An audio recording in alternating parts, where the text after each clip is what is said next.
Bueno, pues estoy en las puertas de la bodega Vicente Gandía, es esta que tenéis aquí, justo. Y nada, voy a hacer la visita con expectación, la verdad, y con ganas, porque es una bodega que he catado mucho, que conozco desde hace tiempo.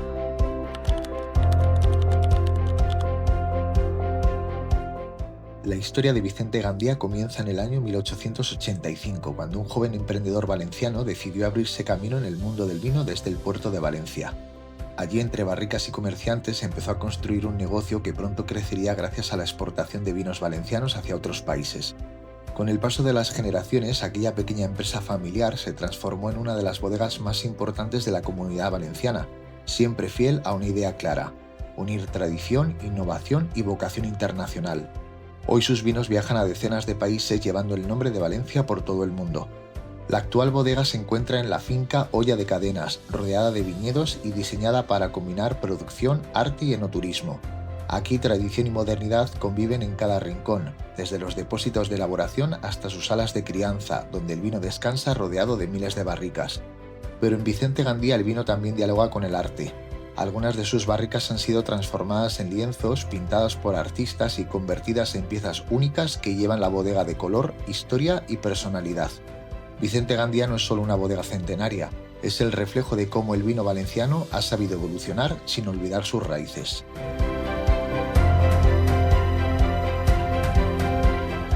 Bueno, si tuviera que destacar un vino de los de la bodega, hemos catado el Ceramic, que es un vino de la uva Monastrell, unas tinajas de barro de 700 litros, que os las he mostrado en el vídeo, y luego crianza en roble francés. Es un vino que es potente, estructurado, con mucha personalidad. La verdad me ha gustado mucho. Espero que hayáis disfrutado mucho la visita virtual.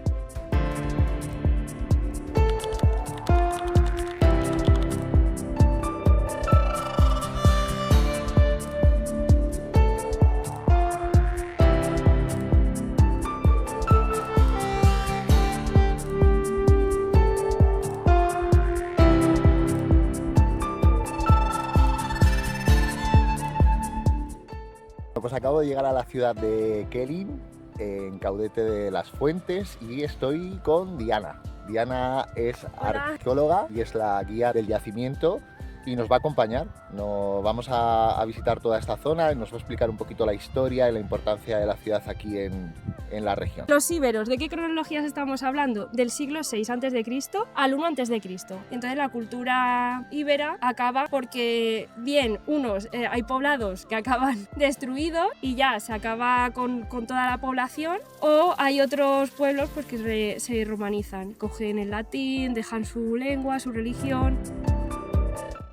¿Por qué se situarían aquí los íberos en esta ciudad de Kelin? Porque este lugar era una zona de vía de paso. Igual que hoy en día la comarca Requena-Utiel se encuentra entre la costa y el interior de la península ibérica, en ese periodo histórico ocurría lo mismo. Todo el comercio que se movía a través del Imperio Romano, ¿no?, se introduciría por la costa y iría viajando de intermediario a intermediario, llegaría hasta aquí, que sería pues una vía de paso, y los comerciantes se instalarían en esta ciudad y prosperaría. Bueno, también hay que pensar que los íberos van a buscar puntos de agua, que haya un río cerca. Aquí tenemos el río Madre Cabañas, que es un afluente del río Magro.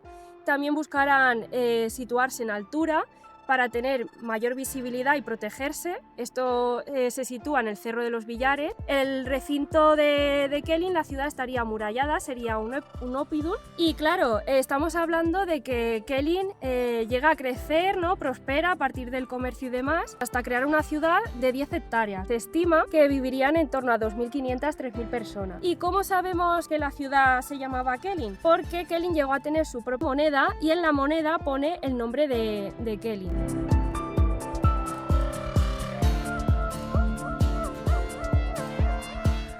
Después de visitar el yacimiento, nos dirigimos al centro de Caudete de las Fuentes, donde el antiguo asentamiento íbero de Kelin vuelve a la vida a través de las piezas halladas en sus excavaciones.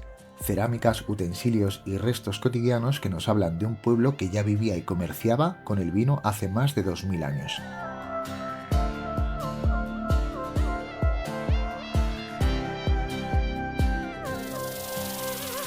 Yo del siglo III a.C., pues todo esto se va convirtiendo en provincias romanas. Esto van a ser, a nivel de comercio y demás, pues todos los contactos que van a tener los íberos. En una casa íbera tú puedes encontrar elementos puramente de la cultura íbera, pero también objetos que ya suenan a romano.